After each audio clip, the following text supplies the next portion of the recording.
Então vamos lá. Então, Diogo, eu quero fazer um cálculo do meu município dessa captação ponderada. Existem, pelo que eu entendi dos seus slides, existem duas maneiras de eu fazer isso, né?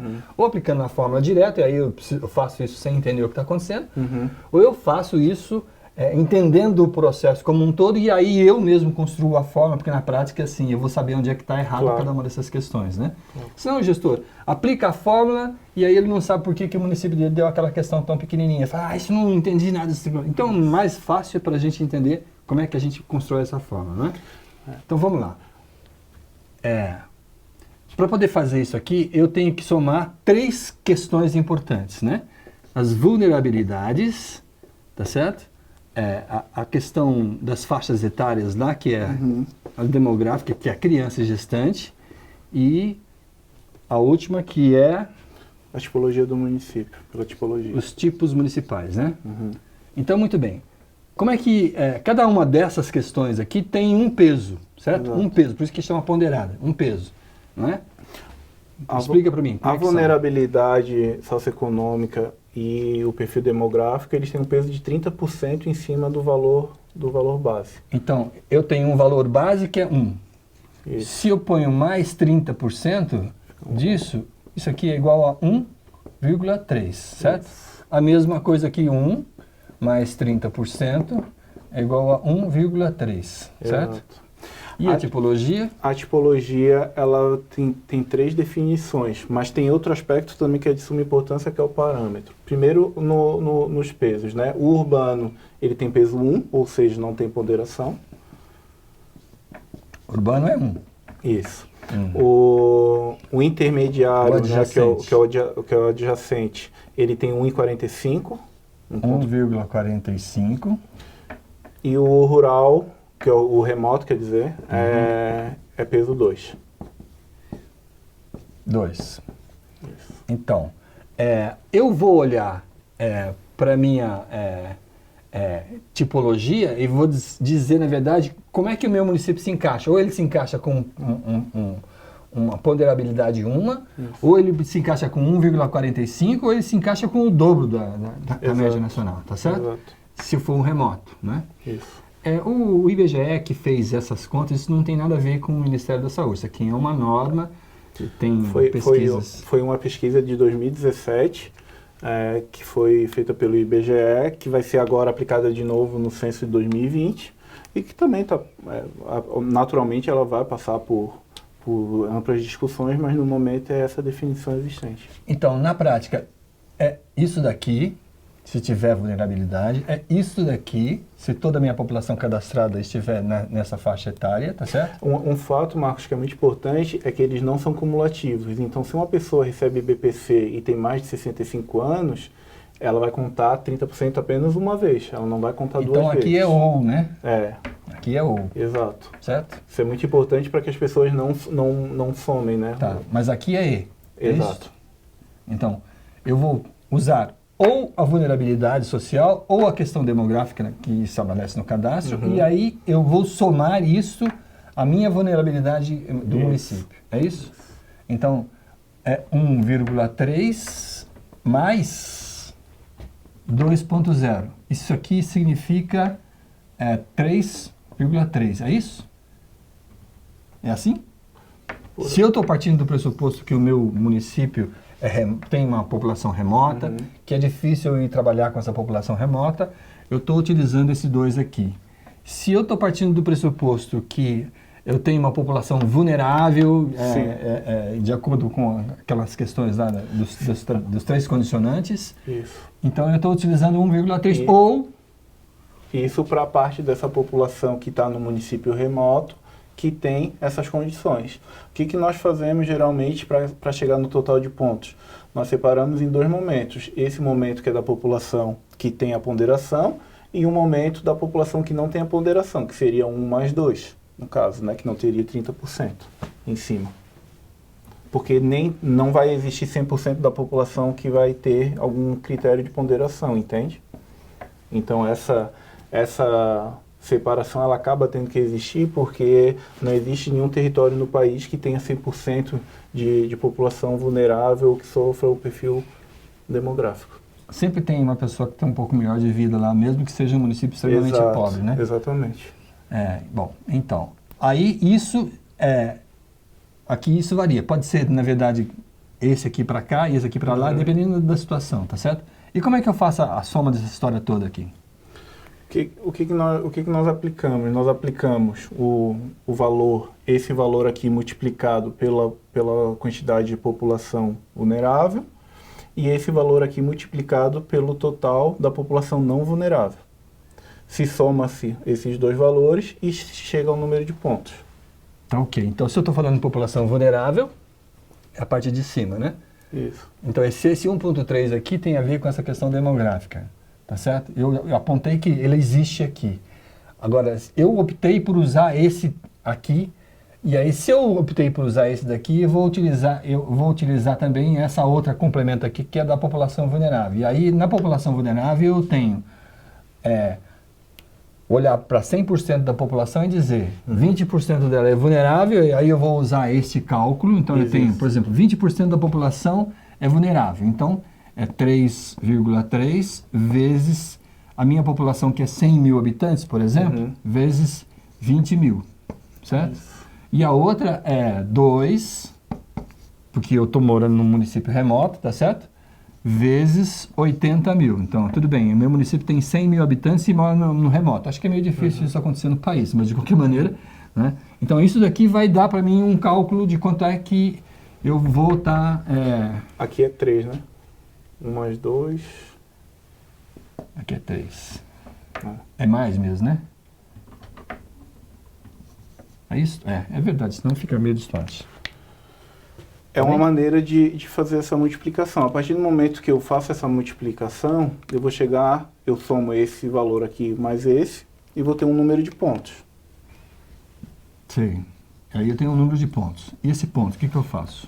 Você pega esse número de pontos e multiplica pelo valor per capita base. Número de pontos vezes valor per capita básico. Isso. Quanto é que é o valor per capita básico que foi definido agora pela portaria? R$ 50,50. Então, esse valor per capita básico é R$ 50,50, certo? Esse aqui é o valor atual, tá certo? Isso aqui pode mudar, enfim, dependendo do financiamento que o Ministério disponibilizar para a atenção primária de saúde, você pode ter um valor maior ou menor, né? Seja como for. Esse valor aqui é multiplicado por esse número de pontos. E aí, isso eu vou chegar a um valor que é o quanto que o município vai receber durante um ano. Isso. Certo? E aí eu divido isso por 12 e vai dar quanto é que eu recebo por mês. Exato. É isso. Tem alguma forma que eu possa aplicar isso mais simplesmente? Aqui a gente tentou entender onde é que... Isso vai variar muito do entendimento, conforme eu mencionei. Tem pessoas que preferem fazer a conta, colocar todos os números. Né? Por exemplo, da mesma maneira, tem pessoas que já gostam de aplicar diretamente o valor previsto, o valor financeiro mesmo, e não utilizar o valor per capita lá no final pelo número de pontos. Então, existe N maneiras de fazer esse cálculo, né? O mais importante, que nós sempre insistimos, é que esse entendimento aqui, dessas ponderações, ele esteja bem claro. Porque a partir do momento que você entende essas ponderações, na hora de aplicar essas fórmulas aqui, fica muito mais fácil o entendimento. Né? E faz muito mais sentido. E faz muito mais sentido também o entendimento para que ele possa melhorar, para que ele possa ver onde ele possui uma possibilidade de aumento no valor e por aí vai. Então, entendendo as ponderações, né? Essas 3 ponderações, 2 relacionadas ao cadastro e uma que é espacial, que é da tipologia do município, depois a aplicação das fórmulas ela fica muito mais simples.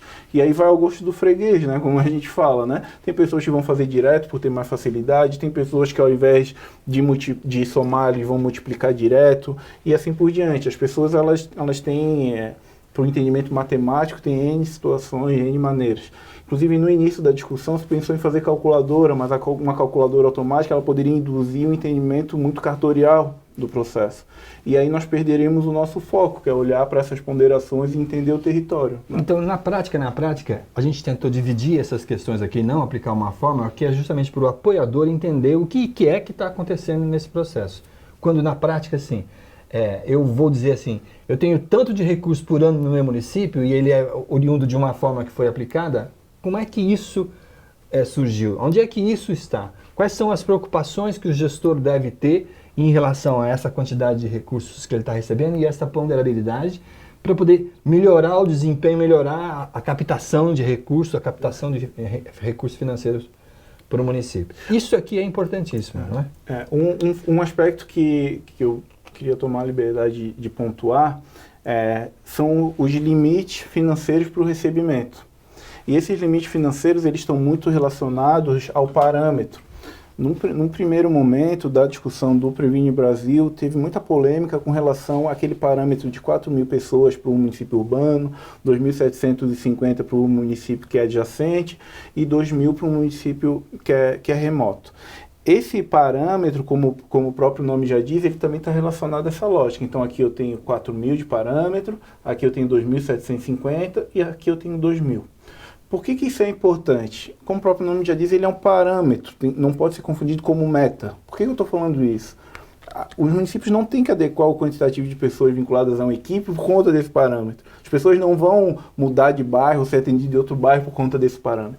Ele é um parâmetro que, ao ser multiplicado pelo número de equipes, ele vai dar um teto ou um piso de recebimento da captação ponderada.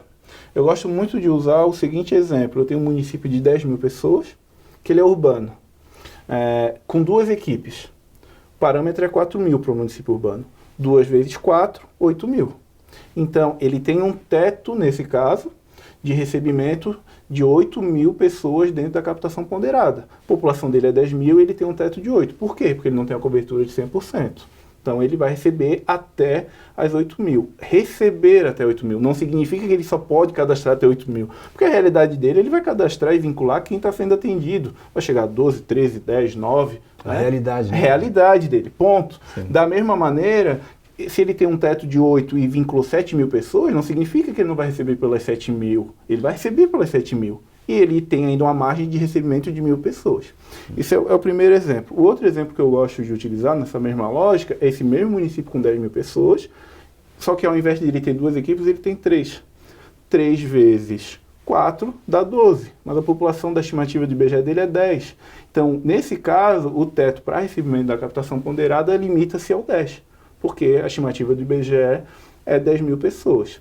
E aí é muito importante, Marcos, os municípios e os apoiadores terem a tranquilidade de que, por mais que o município tenha mais pessoas do que a estimativa do IBGE coloca, por mais que tenha sazonalidade, por mais que tenha assentamento, por mais que tenha situações que aquele município que está lá com estimativa de 10.000 tenha 15.000, não se apeguem a isso nesse momento. A partir do momento que sejam vinculadas essas pessoas, elas sejam atendidas, nós vamos ter num banco de dados oficiais do Ministério da Saúde a realidade.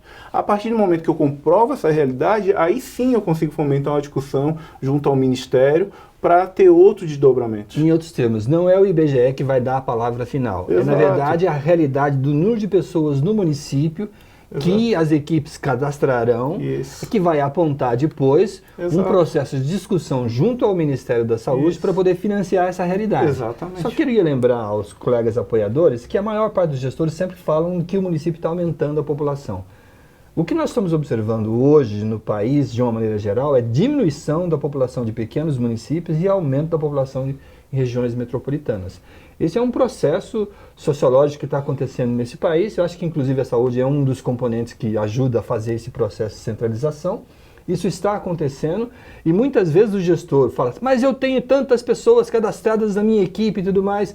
Muito bem, é muito importante que esse cadastro seja real, que ele reflita de fato a quantidade de pessoas que tem no município, né?